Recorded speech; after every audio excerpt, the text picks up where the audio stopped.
Hey there, and welcome to This Explainer. Today, we're diving into a massive global mystery.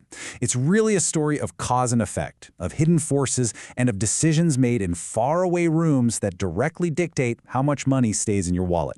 We're looking at OPEC+, the group that essentially influences global oil prices. Okay, let's jump right in. All right, part one, the price at the pump. Let's look at how global decisions end up directly hitting your wallet. So, I want you to imagine waking up tomorrow morning and boom, petrol prices have suddenly jumped by 10 to 20 rupees a liter overnight. You look around, there's no local crisis, no immediate domestic policy changes, yet those numbers at your local fuel station have just skyrocketed. So, why exactly did that happen? Well, it matters because that single price hike creates a crazy ripple effect through literally your entire life. Think about it. Your daily commute, instantly more expensive. Planning a quick vacation? Well, flight tickets cost more now because jet fuel just went up. Even grabbing groceries gets pricier because transporting that food from the farm to the shelves just became a lot costlier. This whole thing triggers broad economy-wide inflation, and man, stock markets react almost immediately. And the wildest part? All of this chaos usually stems from a single meeting held thousands of kilometers away. Which brings us to part two, what exactly is OPEC+? These are the architects of global oil. So, formally speaking, OPEC Plus is a massive coalition of major oil-producing countries. They get together to coordinate their oil production policies. And their main goal? It's basically to influence stability in the global oil market, stop wild price swings, and, protect their own revenues. Because let's be real, even in our modern age of AI and renewable energy, the global economy fundamentally still runs on oil. Now, you might have heard of just OPEC. That original group was founded in Baghdad way back in 1960 by countries like Saudi Arabia, Iran, Iraq, Kuwait, and Venezuela. They wanted to take back control of their resources from huge international oil companies. But fast forward to 2016, and OPEC Plus was born. This new, supercharged alliance includes all those original members, plus some heavy-hitting non-OPEC producers, most notably Russia, along with places like Kazakhstan and Oman. Let's actually look at a quick timeline of how we got here. After starting up in 1960, OPEC showed the world its massive power during the 1973 oil embargo, which totally shocked the global economy. But then hit 2014, and there was this massive collapse in global oil prices. It basically proved that OPEC on its own just wasn't strong enough anymore to effectively influence the markets. That crisis forced competing nations to unite, leading to the creation of OPEC Plus in 2016. And they really proved their combined muscle in 2020, coordinating historic production cuts to save plunging oil prices during the pandemic. But here's the thing. Within this expanded group, the real power is actually super concentrated. Sure, there are plenty of members like the UAE, Iraq, and Kuwait, but the consensus is usually driven by just two heavyweights. First, you have Saudi Arabia. They're the undisputed leader. People often call them the market's central banker because they have an immense amount of spare production capacity. And then there's Russia, acting as the critical anchor, since they're the largest non-OPEC participant.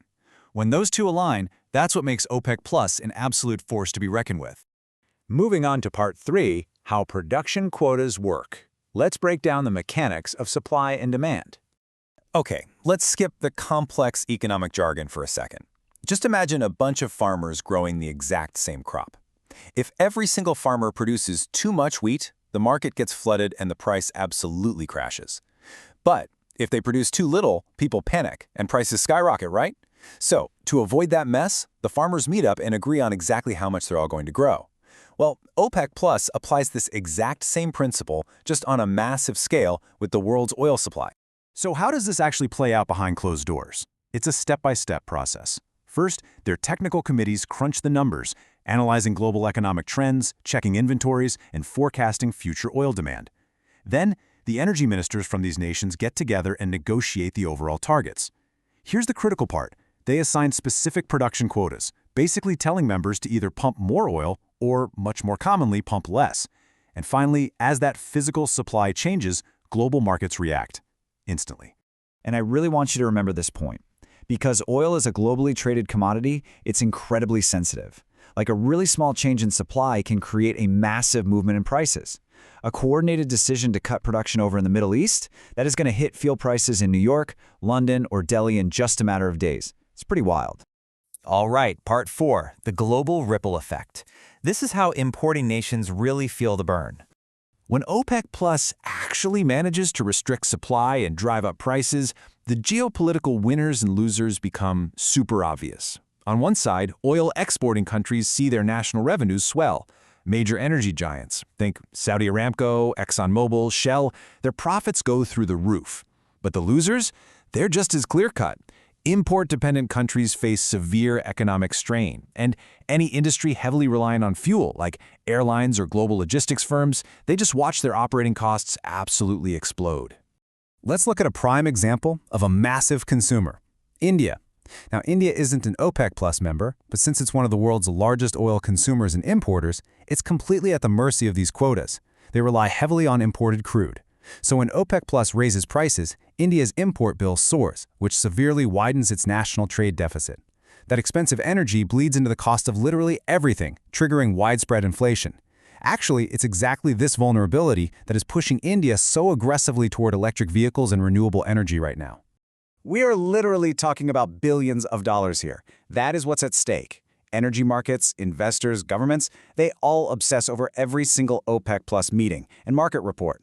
Why? Because a single announcement about a quota shift instantly moves billions of dollars in global wealth straight from the pockets of consumers over to the producers. Which brings us to our final section, the future of global oil. Let's talk about the looming energy transition. You know, despite its immense power, OPEC Plus is facing some serious criticisms and, honestly, existential threats. Critics constantly accuse the group of market manipulation that purposely hurts consuming nations. Even internally, they're always battling compliance issues. Some members secretly pump out more oil than their assigned quotas just to boost their own bottom line. But the real long-term threat? It's completely outside their control. We're talking about the rapid global adoption of electric vehicles, the absolute explosion of wind and solar energy, and this huge, looming uncertainty over long-term global oil demand. So that leaves us with one of the most critical strategic questions in modern geopolitics. OPEC Plus is way more than just a club of oil producers. It's a fundamental pillar of the global economy. But as the world pushes hard to transition away from fossil fuels and move toward lower carbon alternatives, can this deeply influential alliance actually survive? Can they adapt their power in a world that might just need a whole lot less of what they're selling? Thanks so much for watching this explainer. If you want to keep exploring the hidden forces that shape our world, remember to always learn, think, and grow. Catch you next time.